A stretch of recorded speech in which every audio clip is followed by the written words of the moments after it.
그러니까 이 사업 전체의 주체는 보건소가 주체이고요. 서울시의 공모 사업에 참여한 겁니다. 금년부터는 방문 건당 진료비를, 진료비라는 이름이 아니고요, 인센티브라는 이름으로 지급을 하더라고요. 비용은 한 8만 5천 원 정도 있었습니다. 이게 방문에 요즘에 좀 적정 수가인가요? 아니요, 아직은 논의 중입니다. 네. 그렇게 해서 지금은 하면서 다시 의사회 안에서도 설명회를 하면 어떻겠나 뭐 이런 얘기들이 좀 나오고 있습니다. 그렇게 자문팀, 뭐 TF팀이라고 해서 보건소에서는 인력을 더 이걸로 인해서 구인을 하셨어요. 영양사, 간호사, 물리치료사, 그다음에 사회복지사 해서 구직을 하시고 장비들도 좀 갖추고, 그리고 이제 요즘은 의사가 너무 작다 이런 생각이 들었고 저희랑은 이제 한 달에 한 번밖에 회의를 못 하니까 그런 게 불편해서 그런지 아무튼 의사 선생님을 또 구인을 했는데 잘 안 구해지다가 이제 한 분이 구해지기는 하셨는데 그분도 이제 전공의 하기 전에 기다리시는 분이시라서 몇 달 만에 그만두시게 될 것 같다고 이렇게 하고 있습니다. 쉽지 않은 일인 것 같아요, 구하는 게. 그래서 그런 부분에서 저는 이걸 그때 약간 사업이 길을 잃은 거 아닌가 그런 생각이 들었습니다. 이게 민간과 관이 어떻게 결합을 하면서 갈 거냐, 모든 걸 다 관에서 주도를 하는 것이 이 사업에 정말 의미 있는 일인가 그런 생각이 들었거든요. 근데 이제 의사를 또 구했다는 거는 뭐 거기서는 일의 관료들 생각에는 편리성 그런 거를 생각해서 구했을 거라고는 생각을 하는데 사실은 제가 보기에는 의미는 좀 사라지는 것 같다 그런 생각이 들었고요. 그래서 이제 사업 추진을 하면 이렇게 복지관, 의료기관 또는 착종 방문 간호사분들이 방문을 하던 분 중에 또는 주민 조직 중에 이렇게 이런 분 좀 이 사업에 참여시켜 주세요 하고 연락을 주세요. 그러면 그 분들에 대해서 방문을 해서 사회복지사와 간호사분이 우선 가지고 초기 평가를 하시고 거기에 대해서 계획 목표 설정하셔서 이것을 계속 할 건지 평가하고 그다음에 이제 건강돌봄 서비스가 들어가는 건데요. 환자분의 이제 그런 사회적 욕구에 대한 평가들을 같이 하면서 그게 이제 미충족되는 것, 그다음에 의학적 욕구들이 미충족되는 것 두 가지를 다 보는 것 같습니다. 그래서 이것이 이제 보면 공부를 하셨잖아요. 그 커뮤니티 케어라는 게 결국은 의료와 그 복지가 같이 만나서 그 사람이 그 지역 안에서 나머지 여생들을 잘 보내고 싶은 욕구들을 잘 우리가 맞춰주겠다. 그래서 그런 것이 지역사회의 기능으로 이제 올라가서 잘 빌드업돼서 그런 사람들을 도와주는 일을 하는 게 커뮤니티 케어다.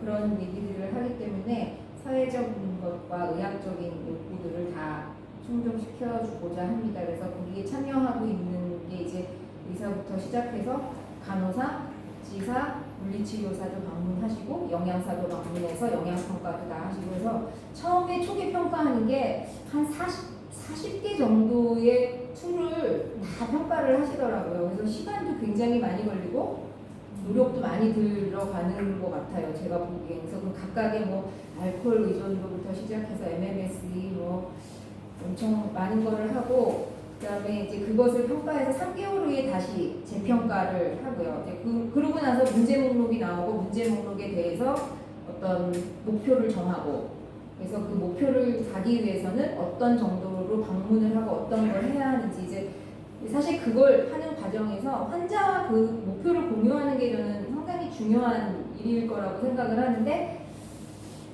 이게 그 추천인 환자들이 그런 목표를 공유하기에는 쉽지 않은 분들이 꽤 많아요.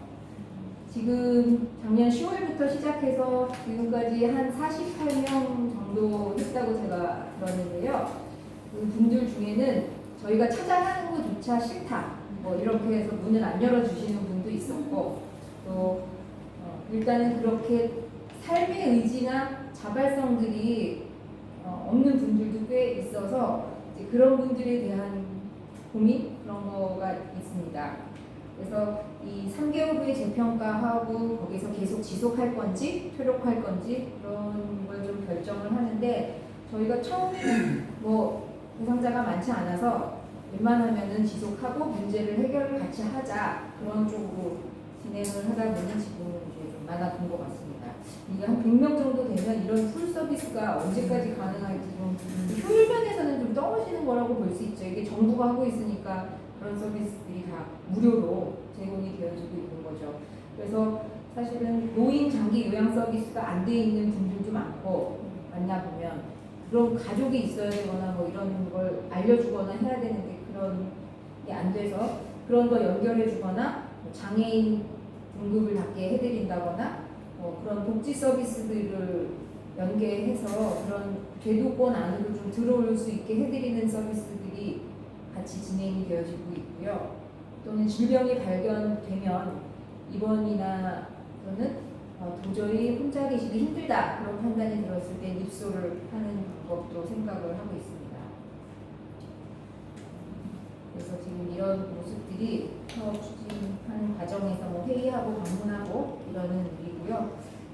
이거는 그냥 저희가 의료사업 안에서 이런 팀 주치 모델에 대해서 사실은 굉장히 제가 좋아하는 그림인데 어르신을 중심으로 지역에 있는 일반 의사와 그다음에 필요하면 다른 학과의 장문의 선생님들 그리고 약사, 간호사, 정신건강 상담사, 물리치료사, 사회복지사 이렇게 팀 주치의로 다학제적으로 접근하는 주치의 제도 이런 생각들을 꿈꾸고 있는 고학력의 독거남이세요. 그리고 근데 우측 편마비를 몇 년 전에 앓으셔서 이 편마비를 앓으신 분이 병원을 가야 되는데 병원을 갈 수 없는 여건 그거는 이제 이런 거예요. 계단이 있다거나 이 집 자체를 찾아가려면 언덕을 심하게 올라가야 하거나 관악구가 또 산이 많잖아요. 그 산꼭대기에 집이 있는 거죠. 그리고 길도 울퉁불퉁하면서 되게 그러니까 한번 이렇게 낙상의 경험을 하고 나면 절대로 밖에 나오고 싶어 하지 않으시는 거죠. 그래서 갔을 때 저희 고혈압이 뭐 180에 110 정도인데 아무런 약도 드시고 계시지 않았어요. 그래서 뭐 혈압약 처방하는 거라든지 그리고 뭔가 재활 치료를 하는 거라든지 뭐 이런 거에 대한 거 장애인 등록하고 노인 장기 요양보험에 가입시키고 뭐 이렇게 해서 등급을 받게 하는 그런 활동들을 좀 했습니다. 이런 게 이제 저희가 문제 목록으로 작성을 한 것들이었고요. 그래서 일상생활이 혼자서 가능하도록 하는 것,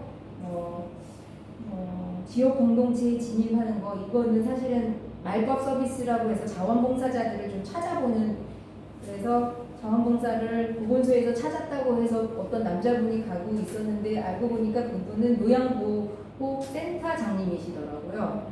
요양보호사를 파견하는. 그러면서 이제 요양보호사는 굉장히 좋은 서비스를 하게 되는데요. 그렇게 하니까 또 그래서 그 남자분을 찾아오셔서 말벗을 해주기는 하는데 이분의 진짜의 말벗은 관악산에 있는 친구들 등산 갔다 내려오면 만나는 친구들 그런 분이셨는데 거기는 이제 콜택시를 불러서 한 달에 한 번 정도 가서 술 같이 마시고 오는 게 이제 진짜 말벗인데 그걸 되게 즐거워는 하셨는데 비용이 많이 드는 일이었던 거죠. 그리고 요양보호사가 오셔서 뭔가 이렇게 좀 영양 상담한 이후에 좋은 식사를 드실 수 있게 드시게 해드렸죠. 복지관 도시락만 하시다가 단백질 보충 식품을 좀 하다 보니까 한 3개월 만에 그 종아리 둘레가 많이 차이가 나더라고요. 그리고 우측 편마비였는데 식사를 오른손으로 좀 할 수 있게 되고 물리치료사분이 가셔서 이제 재활치료에 대한 학습을 시켜드리기도 하고 그런 이제 뭔가 이분은 굉장히 잘 된 사례이기는 했어요. 혈압약도 드시고 뭐 그렇게 이런 시설도 전동침대나 안전바 같은 것도 건강 노인 장기 요양보험을 가입하면 대여가 되더라고요. 이분이 수급권자시다 보니까 그래서 혈압 조절이 잘 됐다 뭐 이런 사례고요. 이분은 혈당도 약간 있었는데 뭔가 좀 이런 활동들을 하다 보니까 당화혈색소가 정상이 돼서 약을 쓰지 않는 그런 있습니다.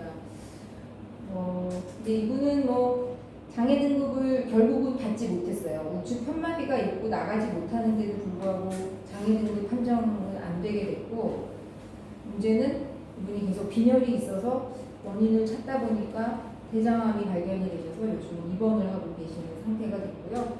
그리고 관악산의 지인들을 만나서 이런 활동을 하면서 지출을 그쪽에다 하시다 보니까 그 요양보호사가 장 보는 거에 돈을 안 주신대요. 그래가지고 약간 영양 상태가 다시 좀 악화될까봐 되게 걱정이 되는 그런 분이시고요.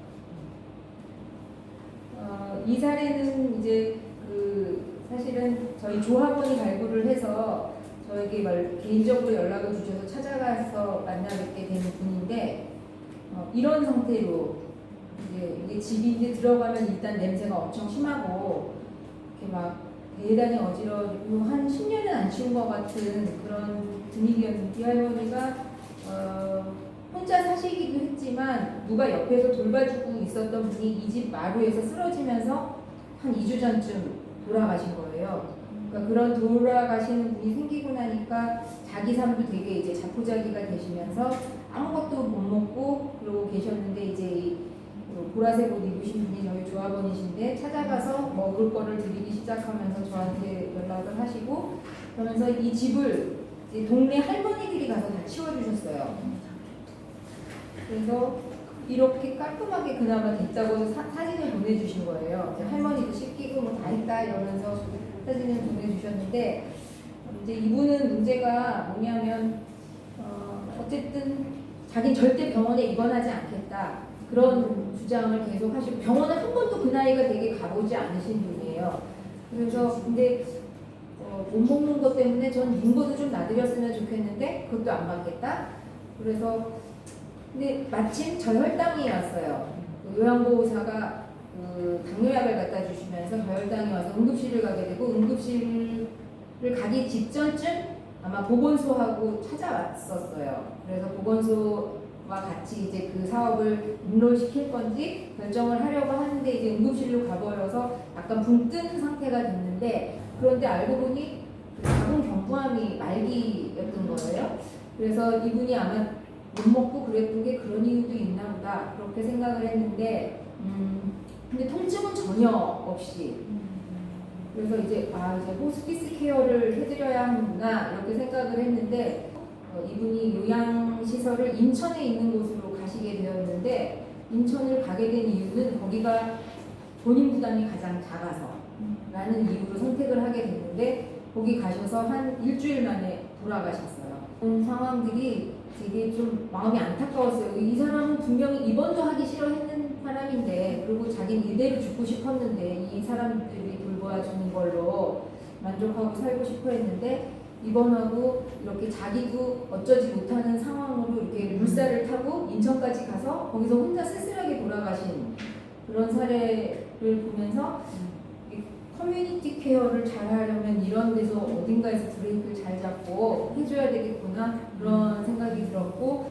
세 번째는 이거는 저희가 그 자문회의를 할 때 이런 방식으로 저희가 이렇게 자료를 서로 공유하면서 사회복지사, 간호사, 이렇게 물리치료사, 영양사, 그리고 의사, 그 방문 의사들 해서 다 같이 모여서 한 15명 정도가 매달 회의를 할 때 이런 자료를 나누고 해요. 그러니까 처음에 초기 평가부터 시작해서 이 사람에 대한 되게 자세한 내용들을 공유를 하는데요.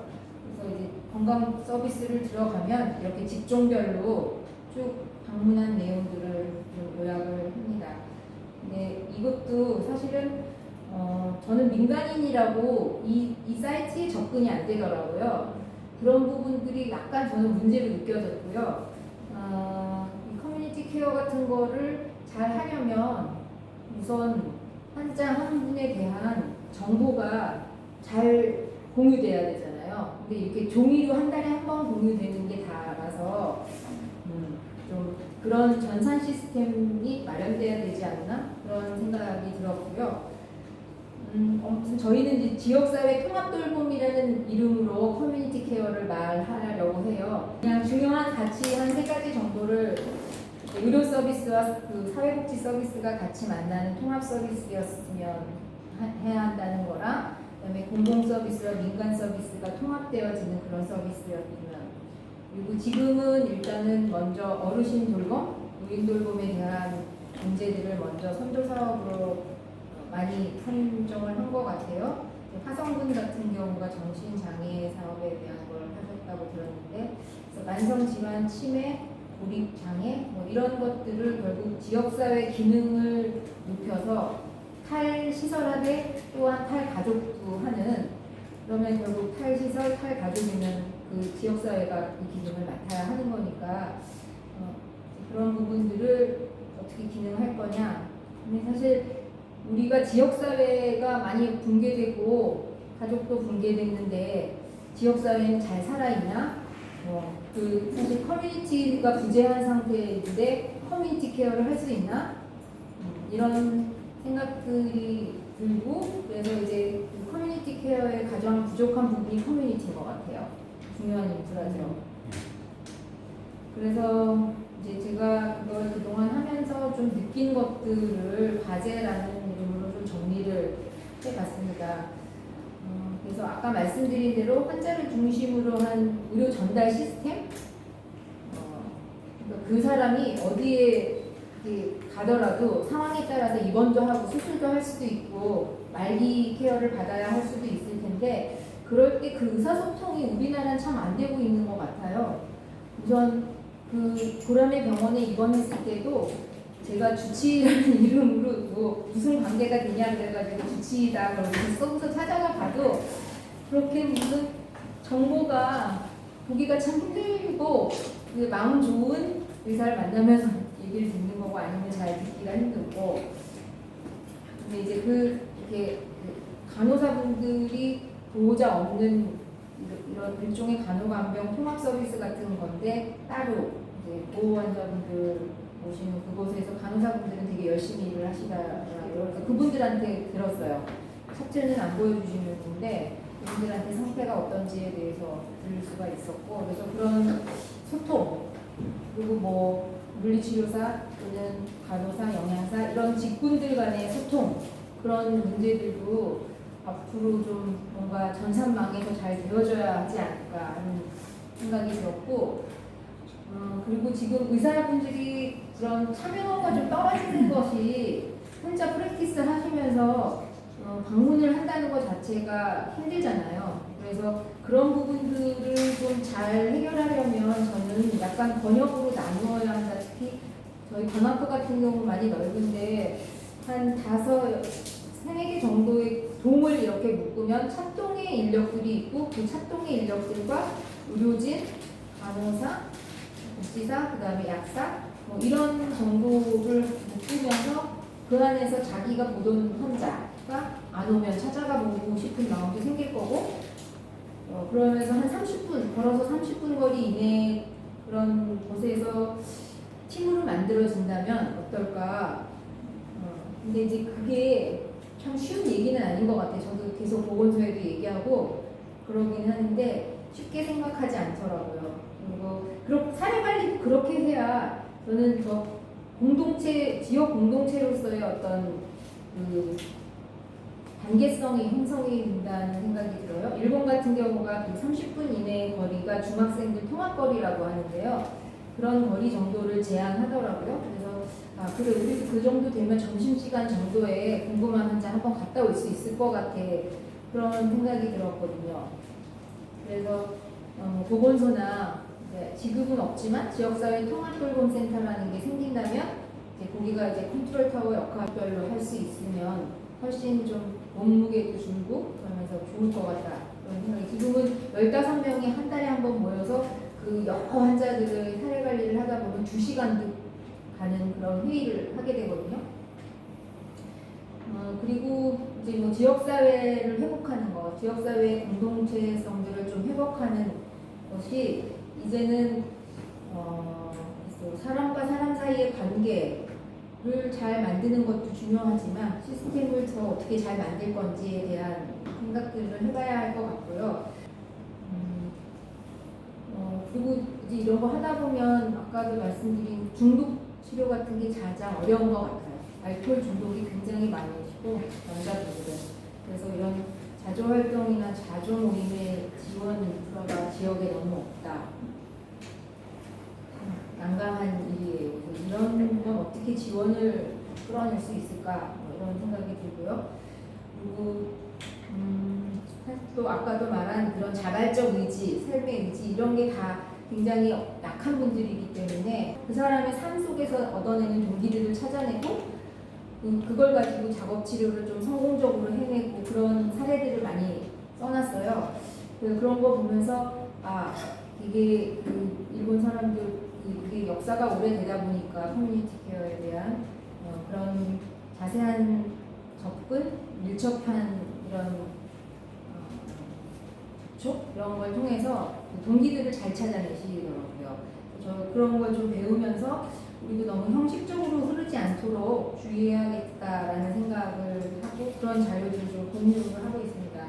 그리고 사업평가를 그 구청이 그러니까 보건소가 하다 보니까 사업평가를 보건소가 실적으로 제출을 하다 보니까 돈을 주는 곳이 서울시고 굉장히 산술적 실적을 치중하고 관심을 가져요. 그래서 사실은 이런 성과 지표들을 다시 개발할 필요가 있어 보이고 이제 지역 주민들이 얼마나 이런 걸 잘 발굴해내는지 그리고 지역 주민들이 얼마나 그 사람들과 잘 동행해서 이렇게 발맞춰 가는지 또 관리 능력은 괜찮은지 그런 환자가 막 발생했을 때 할머니들이 쫙 모여서 막 청소해 주시고 이런 활동들이 저는 더 의미 있다고 생각하고 그리고 관계를 얼마큼 빈도를 확대해 나가는지 이런 거를 더 평가하는 게 더 우리 이 사업의 의미라고 생각을 하는데 그래서 누구나 건강한 삶, 질의 향상을 생각해야 할 것 같습니다.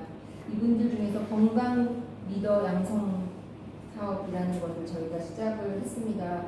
그래서 지역 주민들 중에서 안테나를 잘 높이고 사람들 중에 누가 아픈지, 누가 와상 상태가 됐는지, 누가 치매가 심해졌는지 뭐 이런 것들을 이렇게 민감하게 알아낼 수 있는 사람들.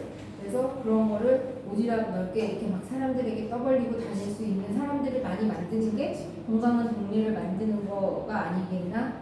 그렇게 해서 지금 건강 의제들도 좀 발굴을 할 수 있는 능력을 가지게 하고 그리고 그분들이 건강의 문제들을 찾아내고 그래서 건강 실천을 스스로 하게 하고 건강 돌봄하게 하는 그래서 건돌시 교육을 했습니다. 그래서 한 4회차 하고 심화 교육 나중에 하고 나면 이분들이 이제 그런 자원 활동가로서 주민건강 돌봄 리더로서 그 두 지역에서 이제 그런 활동을 같이 하게 될 것 같고요. 그래서 이 사업이 아까 제가 좀 상호 보완적이다라고 말씀드렸던 건 그런 방문 진료 활동에 그렇게 풀 서비스로 반에서는 막 들어오고 의사도 왔다 갔다 하고 그러긴 하는데 사실 외로움은 계속 남아있고 그래서 이런 말벗을 해줄 수 있는 이웃 그냥 이웃이라서 잠시 잘 있는지 안부를 물어주고 그러는 이웃이 좀 필요한 것 같아서 건돌씨들이 그런 역할들을 해주시기를 기대하면서 준비를 하게 됐습니다. 네, 이상입니다.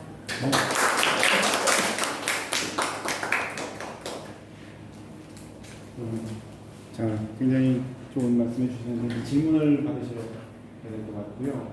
그 다음에 또 토론도 하도록 하겠습니다. 일단 우리 조계상 원장님 그 강의하신 부분에 대해서 질문 저 먼저 질문하겠습니다. 네, 먼저 환자 발굴하는 거는 저희가 아까도 잠시 나왔는데요. 방문 보건소의 찾동 간호사분들, 그다음에 주민, 지역 주민, 그러니까 주민 조직에서 연락을 받기도 하고, 그다음에 복지관하고, 그다음에 제가 의료기관이라고 하는 건데 제가 환자 보던 중에 안 오시면 궁금해서 연락을 하게 되는 그런 사례들이었어요. 그래서 그 제가 연락을 해서 찾아가는 그런 사례 말고는 나머지는 다 모르는 저는 처음 뵙는 분들이고 처음 뵙는 분들인 경우에 이제 그렇게 조사 활동들을 이미 해서 주세요. 그래서 그런 상황으로 접근을 저는 이제 방문을 하게 되는 것 같아요. 그 자료를 가지고요. 그래서 그렇게 뭐 어려움이 있는 건 아니지만 그래서 아까 말씀드린 대로 번역으로 나뉘어져서 자기 보던 환자들이 안 찾아올 경우에 이 사람은 뭔가 오지 못하는 발병이 났거나 아니면 무슨 심각한 문제가 있거나 뭐 고립돼 있거나 이렇겠구나라는 생각들이 들잖아요. 그래서 그렇게 방문을 하게 되는 경우들이 좀 많이 있으면 더 자연스러울 것 같다는 생각이 들고요. 네. 일단 다. 그리고 두 번째는 네. 말씀하신 게 뭐 글쎄요, 막 지역사회가 와해되고 있어서 그 부분에 대한 인프라를 지금부터 깔겠다는 게 아마 그 커뮤니티 케어 처음에 한 20년, 30년 도는 이유인 것 같아요. 그게 뭐 하루, 그리고 아까 1차로 만성질환 관리제도도 사실은 사람들의 그 시범사업 끝났다고 평가를 한다는 게 전 너무 빠르다는 생각이 들거든요. 뭐 어떤 평가 지표를 가지고 하면 1년 만에 무슨 성과를 낼 수가 있을까. 환자들을 교육하고 그 사람들이 뭔가 이렇게 달라지는 행동의 변화까지 만들어지는 데는 더 많은 시간이 필요한 것 같은데, 그리고 이거는 그래서 꾸준하게 한 10년 이상 투자해야 되는 사업 아닌가? 그렇게 생각을 하는데 벌써 평가를 해야 하는 시기인가요? 그런가 봅니다. 네. 그래서 커뮤니티 케어도 사실은 지역사회 공동체성을 회복하는 일들이 되게 중요한 일인 것 같고, 이제 건강은 건강한 관계다. 저희는 그렇게 얘기를 하고요. 그러니까 사람과 사람이 한두 번 만나는 것과 세네 번 만나는 것과 10번 만나는 게 다르잖아요. 그래서 그 관계가 이제 무르익으면서 내가 아픈 이야기도 꺼내고 나의 과거도 얘기하고 그러면서 그 관계가 이렇게 형성이 되면 이 사람이 안 보이면 걱정이 되기 시작하고 이 사람이 자주 안 나오면 어디 무슨 일이 있나 이렇게 생각해지는 그런 관계들로 만들어가는 게 이제 서로 돌보는 관계, 그리고 그게 안전한 지역사회, 그게 공동체성의 회복 뭐 이런 거 아닐까 생각을 하거든요. 그래서 이제 그런 협동조합 활동을 열심히 하자 그런 얘기들을 좀 하게 되는 것 같습니다. 그래서 이제 건돌씨 교육할 때도 결국은 건강에 대한 이야기를 할 때 건강에 대한 생각들을 어떻게 하시는지에 대한 걸 물어보면서 건강에 좀 확대되는 개념, 그리고 그 건강은 서로 안부 묻기다 뭐 이렇게 얘기를 하게 되는 것 같아요. 그래서 좀 오지랖을 싫어하는 젊은 세대들이 있기는 하지만 좀 오지랖퍼가 되시라 뭐 그렇게 얘기를 하게 되는 것 같습니다.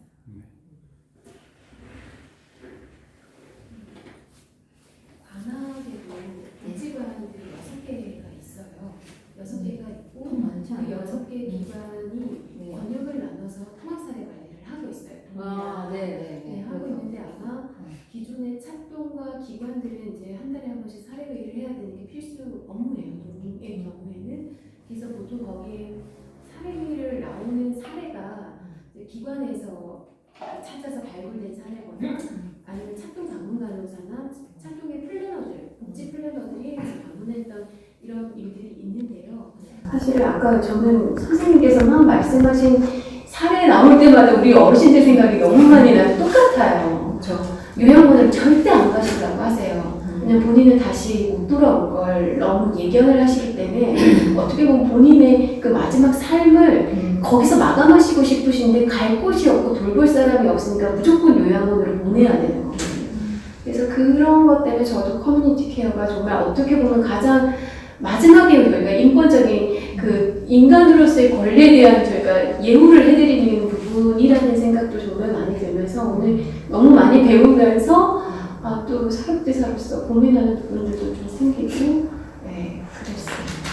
네, 이건 지금 서울케어라고 해서 서울시만 하고 있는 거고 재택의료라고 해서 지금 준비되어지고 있는 게 있다고 알고 있거든요. 네, 그래서 이제 그렇게 좀 수가화되고 그렇게 되면 이거하고는 조금 다른 차원으로 접근이 될 거라고 생각을 해요. 그리고 장애인 주치 제도에서도 방문 서비스를 병원을 올 수 없는 경우에는 나가기도 하고, 또 호스피스 말기 케어도 등록한 환자들은 방문을 하기도 하고, 그래서 방문을 할 수 있는 일들의 수가화가 조금씩 열린다라고 생각을 하거든요. 그래서 그렇게 좀 공식적으로 수가가 만들어지면 의사 선생님들의 생각도 조금씩은 달라지시지 않을까? 그런 생각이 들고, 아무튼 지금은 뭐 방문이라고 하는 것 자체에 대한 문턱이 좀 많이 높은 편이시잖아요.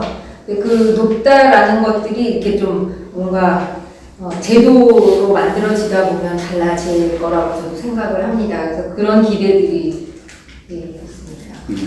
제가 생각하기에는 이 사업 자체가 아직은 관 주도가 맞는 것 같아요. 그래서 그런 부분들을 얘기는 계속 할 수 있지만 우리가 할 수 있으려면 주민이 결국은 조직화되거나 훈련된 주민들이 필요한 거잖아요. 그리고 이제 뭐 의료사업 같은 데가 그런 역할을 하고 싶은 거고요.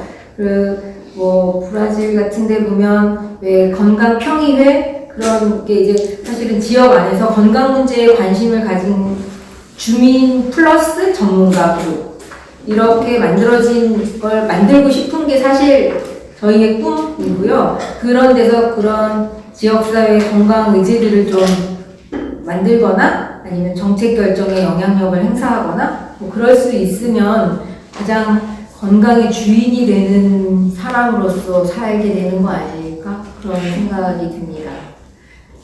그리고 이제 그 전문가 그룹이 어떤 헤게모니를 가지려고 하는 것은 큰 의미는 없다. 그런 생각을 저는 개인적으로 하고 있고, 그러니까 건강 주체는 사실 다 각자 자기 삶이, 자기 건강은 자기가 통제할 수 있어야 된다고 생각을 하는데, 거기에 필요한 전문적 지식이나 가이드라인들을 제시할 수 있는 사람이 의사고, 간호사고, 약사고, 뭐 이렇게 전문가 역할이 아닐까. 그래서 그런 역할들을 좀 충실히 하는 게 좋은 전문가가 아닐까 이렇게 생각합니다. 이 방문 진료가요 어떻게 보면 사람들의 권리가 약간씩 확대된다고 할까요? 근데 이제 건강권 중에서 진료를 받아야 할 권리 그런데 그 부분이 내가 찾아갈 수 없고 굳이 입원해야 할 것은 아니지만 만성적으로 가지고 있는 문제로 병원을 방문할 수 없는 그런 일종의 사각 같은 그런 상황이 되는 사람들이 생각보다 좀 있고 그런데 이제 그런 사람들에게 건강권은 어떻게 확보되나 그런 부분이 결국은 시작점이 아닐까라고 생각하고요. 그리고 사실 방문을 했을 때 더 열악한 환경에서 환자를 만나는 건 의사 입장이기는 한데 반대로 환자는 자기가 하고 싶은 얘기를 하려면 또 다 할 수 있는 거고 나의 환경이 이러하니 이러한 환경에 맞는 어떤 처방 그리고 나의 생활이 이러하니 이것을 감안한 어떤 것들을 해줄 수 있지 않을까 일종의 그냥 환자 입장에서는 그런 권리들이 더 확대되어지는 부분인 것 같아요. 그러니까 저희가 요즘 진료 의뢰 회송 저거 있잖아요 전산 그걸 하면 그렇게 해서 회신이 좀 그걸로 좀 받았으면 좋겠고 환자 상태를 이렇게 차트로 좀 봤으면 좋겠고 의사 입장에서는 사실 좀 그렇거든요. 그런데 그런 게 안 되는 게 좀 답답하기는 한 것 같고요. 사실 좀 더 욕심을 내면 환자의 지금 상태는 사진으로 딱 찍어서 보내주면 어떨까 그런 생각도 들어요. 어떤 사람이 걸었어요. 뭐 이런 변화가 있을 때 걷는 모습을 사진으로 찍어서 보내주면 어떨까? 진료 회송 시스템은 이제 보라베 병원과 네, 보라베 병원하고 저희가 이제 그 계약 관계를 맺어서 이렇게 보내고 그다음에 또 근데 반성은 한 번도 못 받았고. 그래서 그 이제 정보통신 얘기가 나오는 것 중에 하나가 모니터링. 예. 그런 겁니다. 이제 재택에 있는 그 환자들을 이제 계속 모니터링, 혈압이라든지 그런 것뿐만 아니라 움직임이라든지를 볼 수 있으면 훨씬 더 효과적으로 볼 수 있습니다. 뭐 커뮤니티 케어 관련돼서는 굉장히 지금 그 각자의 환경이 굉장히 의료적으로 바뀌어야 되는 것이잖아요. 그럼 얼마나 비용이 많이 들 수 있어요. 그래서 커뮤니티 케어가 만약에 계속 가겠지만 아마 꼭 의료적인 뿐만 아니라 경제적으로인 것도 굉장히 클 거라고 생각되고요. 일단 살짝 질문이 있었는데 병원에서 환자분이 오실 때 자괴감을 느낄 때가 있거든요. 이걸 어디까지 고쳐놔야 되나. 그래서 이분은 지금 통증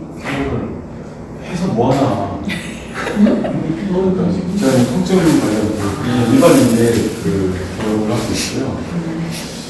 그러면 이 소통도 잘 안 되고 허리 아프다고 진짜 지팡이씩 보시듯이 아니면 옆에서 가족분들이 부축을 해서 오시는데 과연 이분을 제가 진료를 해서 통증을 좀 경감시키고 앞으로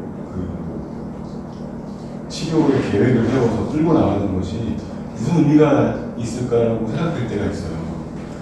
그러니까 전반적인 여러 여건을 봤을 때 제가 이렇게 생각을 할 때는 가끔은 이제 가족분들이 오셨을 때에도 이 치료를 포기하고 싶은 그런 약간 느낌을 좀 이렇게 보이시는 가족분들이 있거든요. 근데 그럴 때 이제 원장님께서는 어떤 그런 이렇게 다니시면서 방문을 하시다 보면 사실 저보다 더 심한 환자도 보실 테고 그럴 때 우리가 선을 어느 정도까지 좀 그어야 되겠냐고 여쭤보면 안 되겠고 그런 고민을 좀 하셨는지 너무 많은데 그런 고민은 항상 드는 것 같은데요. 네. 뭐 진짜 이 정신이 계속 왔다 갔다 하시니까 제가 진짜 너무 계시는 곳이 열악해서 요양보호사도 와서 빨래를 못하고 이 할머니 계속 적시는데 근데 이제 자기 집에 가지고 가서 그걸 빨아갖고 와요. 세탁기조차도 막 이만큼 숙이고 들어가야 되고 뭐 이런 힘든 상황. 그래서 이제 이거는 돌봄 자체가 어렵겠다는 저도 판단이 들어서 요양시설을 모시고 갔어요. 이 할머니 요양시설은 절대 안 들어간다고. 그래서 제가 촉하게 하고 있는 곳이 공동생활 가정인데 거기 원장님이 좋다는 생각이 들어서 다 가깝기도 하시고 그래서 모시고 갔어요. 이런 좋은 시설도 있고 이렇게 친절한 사람들도 있네요. 보여주려고. 근데 갔더니 좋아하시더라고요. 그런데 그 다음에 갔다 와서 잊어먹었어요. 그 다음에. 가시려요? 네, 가시는 것을 잊어먹고, 그러니까 거기를 가시기로 이렇게 대기 명단에 이렇게 넣어놓고 왔는데, 오빠라는 사람 와서 같이 얘기하고 나니까 그런 데는 절대 안 간다고 그렇게 말씀하시고, 그러니까 이게 뭐, 그런 상황은 뭐, 비일비재한 것 같아요. 그래서 얼마 전에 제가 교육에 대해서 말씀을 드렸는데 그 교육이 이런 병원 이렇게 고치고 이런 병원 이렇게 고치고 이 교육이 아니고 우리가 이제 인지 상태를 그러니까 좀 최대한 좀 건강하게 그리고 다른 일반적인 상식적인 판단의 상태를 건강하게 유지하는 것이 좀 의료 케어의 좀 기본이 아닌가. 그래서 좀 되게 힘들어요 그런 분들. 근데 이게 뭐 내팽개칠 수는 없고 그래서 여기 계신 분들은 아마 그런 부분을 다 다른 분보다는 좀 많이 하실 것 같아서 넋두리 같이 얘기해봤어요. 정말 원초적인 고민을 하셨네요. 됐잖아요. 아니 근데 제일 많이 네, 말씀하신 그 부분은 사실은 뭐 그래도 일상생활을 하시면서 오시는 분이니까 근데 지금 말씀하신 할머니 같은 경우에는 금방 이제 작업 기억이 그러니까 금방 있었던 최근 기억이 또 금방 없어지고 또 본인이 물어보는 사람에 따라 맞습니다. 그리고 또 전조 기능이 자꾸 떨어지니까 어떤 하나의 생각에서 다른 어떤 유연적인 사고를 갖지 못하고 이런 것들도 사실은 의심이 되거든요. 제가 들어봐서는. 그래서 만약에 이런 분들 같은 경우에는 사실은 그분의 어떤 의지나 이런 거 물론 당연히 존중을 해드려야 되지만 만약에 그렇게 있는 것이 어떻게 보면은 굉장히 너무 열악한 환경에서 사고나 어떤 위생적으로 어떤 전염병의 어떤 위험이나 이런 것들을 있다라고 한다면은 글쎄 사실 거기에는 어떤 약물의 개입이 들어갈 수도 있는 거죠. 예를 들면 약간 항정기병 약물을 조금 이용을 해서 이제 물론 너무 그것 때문에 환자가 잘못되면 안 되겠지만 잘 적절히 조정을 해서 어떻게 보면은 말씀하셨던 좋은 환경의 공동생활 과정으로 또 잘 전달하는 게 뭐 그게 어떤 게 옳으냐는 우리가 판단할 수 없지만 저는 그런 부분도 만약 가족분이나 그 어떤 의사결정 이분이 사실은 지금 판단력이 많이 저하된 상태니까 주변에서 의사결정을 또 대신할 수 있는 그런 성령 후견인이라 하잖아요. 그래서 그런 분들이 만약 있다라고 한다면 이런 분들은 좀 그런 개입이 필요하지 않나 저는 그런 생각도 사실은 합니다. 근데 그 선은 어디까지가 맞는 건지는 알 수는 없죠. 만약에 그분이 그것 때문에 뭔가를 막 굉장히 폭력적이고 공격적이고 뭐 이렇다고 한다면은 그럴 때는 정말로 사실은 더 큰 사고가 일어나기 전에 약물적인 개입이 필요할 것 같은데 이런 경우에는 사실은 좀 고민은 되지만 만약에 그 주변 분들이나 가족분들이 만약 그분의 어떤 의사를 대신할 수 있는 분이 있다라고 한다면은 동의를 받아서 진행을 해보는 것도 방법이지 않을까 저는 그런 생각이 듭니다. 그래서 실제로 찾아다니고 진료를 한다는 게 병원 내에서 진료하는 거랑 정말 많이 다를 것 같아요. 그리고 다양한 에피소드들이 있으셨을 것 같고 그래서 저는 그런 에피소드들 어떤 것들이 있었는지 그런 거 좀 들어보고 싶네요.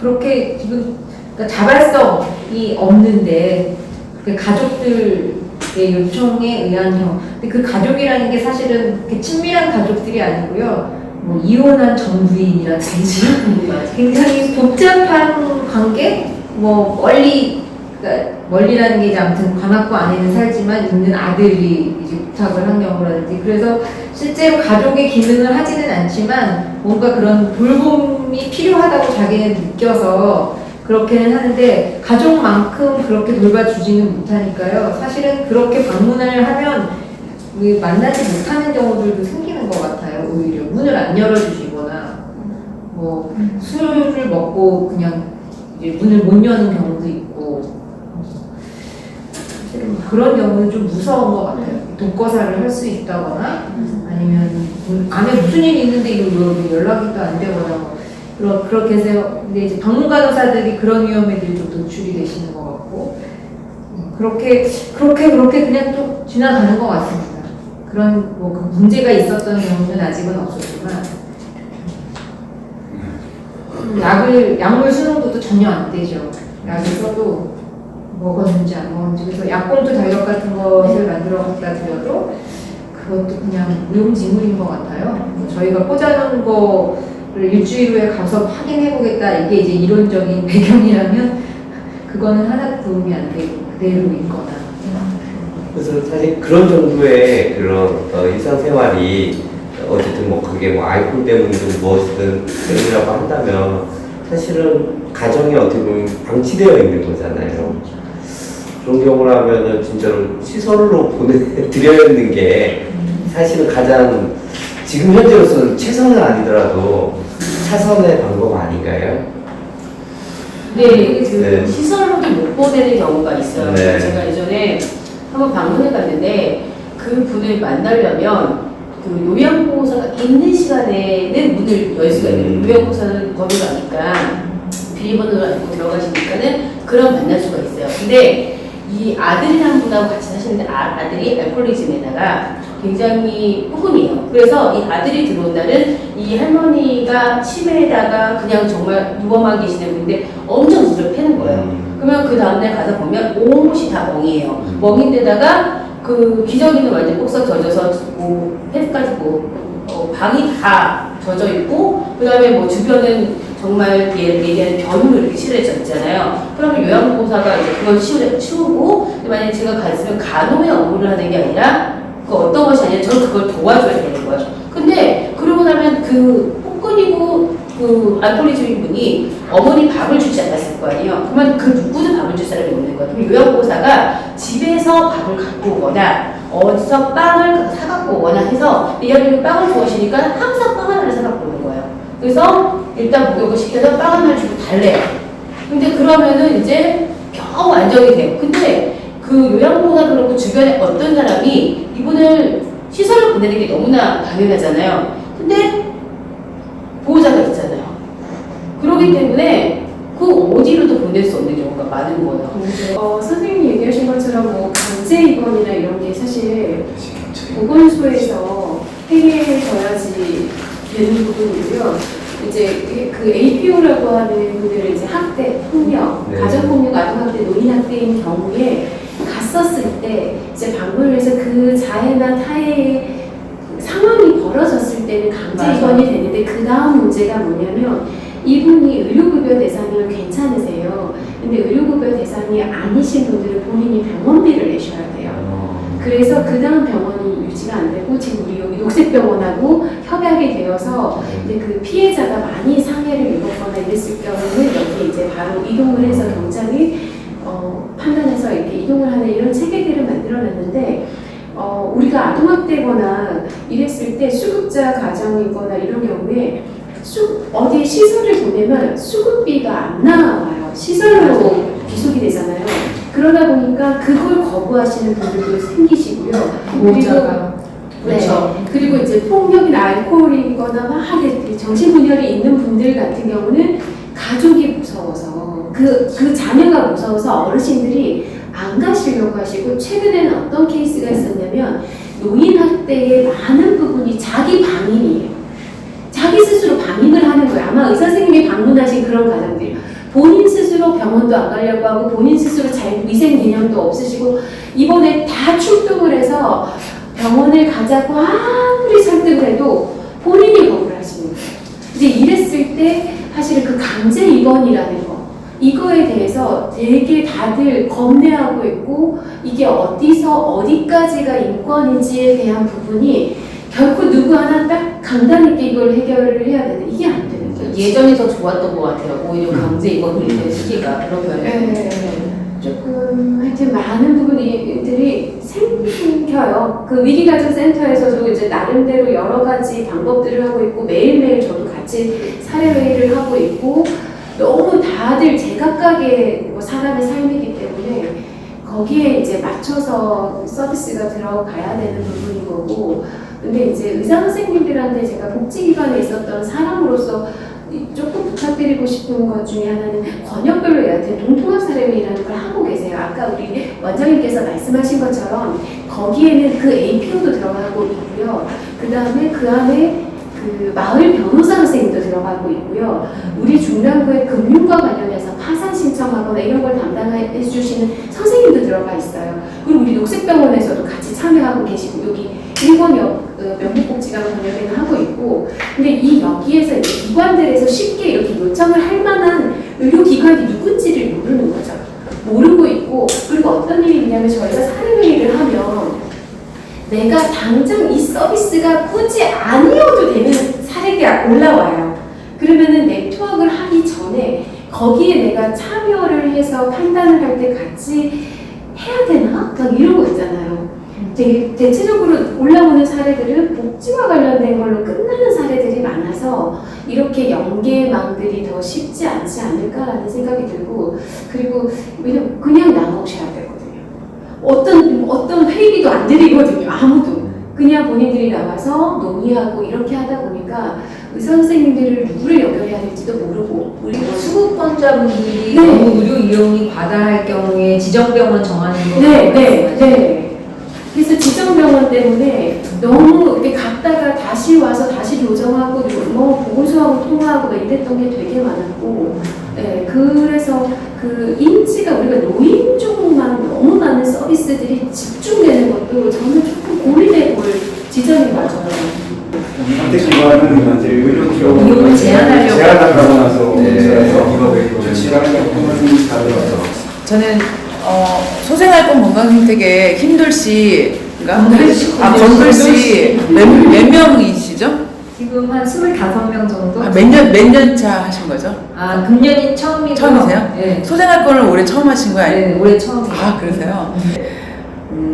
아무튼 커뮤니티라는 것은 그러니까 병원의 진료를 받기 전에 내가 내 삶을 건강하게 할 수 있는 최소한의 동행에서 계속 하려고 했던 거 만성질환이잖아요. 대부분 백날 얘기해도 병원 가도 치료가 안 되는 자기 삶을 사랑하고 사람들하고 소통을 맺고 관계를 맺으면서 거기서 이제 살아가는 힘을 얻는 거, 이게 저는 커뮤니티 케어의 핵심이라고 생각했는데, 지금 약간 의료진하고 예를 들면은 복지사에게만 이 역할이 너무 맡겨지고 실제로 소생활권 지역 활동을 하는 사람들조차도 커뮤니티 케어와 자신이 연결되어 있다는 걸 아무도 잘 모르고 지역사회 커뮤니티가 어떻게 하면 건강과 관련돼서 이 공동체가 같이 가야 되는데, 보니까 프랑스는 한 사람한테 필요한 의료 서비스가 20가지인데 그걸 지역사회에서 다 촘촘하게 나눠서 하는 거예요. 지금과 같은 구조는 의사 선생님이 고가에 의사 선생님이 할 수도 없고 복지사 선생님은 진짜 가랑이 찢어지고, 뭔가 사실 이런 전문화된 영역뿐이 아니라 지역사회가 이웃관계 회복을 통해서 어느 정도 해줄 수 있는 이게 돼야 되는데, 이거는 너무 뒤처지거나 아니면 좀 너무 여기 안 돼 있고 이 분야만 얘기하다 보면 이 커뮤니티 케어가 굉장히 서비스 체계, 저는 국가가 만약에 그걸 서비스로 전문화된 서비스로 제공한다고 하면 그 요양원이 더 싸다고 생각해요. 맞아요. 그렇기 때문에 이 커뮤니티 케어에 대한 본질적인 커뮤니티의 공론화가 좀 우선되어야 되지 않을까 이런 생각을 좀 하게 됩니다. 네, 애시당 쪽도 그렇잖아요. 저희가 건강동행센터, 만성질환관리부터 이제 저희 단초를 만든 거기 때문에 일반인들, 꼭 노인들뿐만 아니라 굉장히 보편적인 그 주제를 갖고 커뮤니티 케어를 접근할 수 있는 것 또한 장점이 아닐까 싶어요. 그래서 저희 오늘 건강 네트워크 모임을 이제 이렇게 조계성 원장님 초대해가지고 이 커뮤니티 케어 중에서 가장 깊숙이 들어가 봤는데요. 저희 원래 모임은 한 달에 한 번 있습니다. 그래서 한 달에 한 번 보통 수요일 중에 있고요. 그다음에 커뮤니티 케어만 하는 모임은 월말에 목요일날 점심시간에 있습니다. 그래서 앞으로 계속 관심 가져주시고요. 커뮤니티 케어에 대해서도 또 계속 말씀드리고 또 그 외에 중랑구의 건강 이슈도 계속 따라가도록 하겠습니다.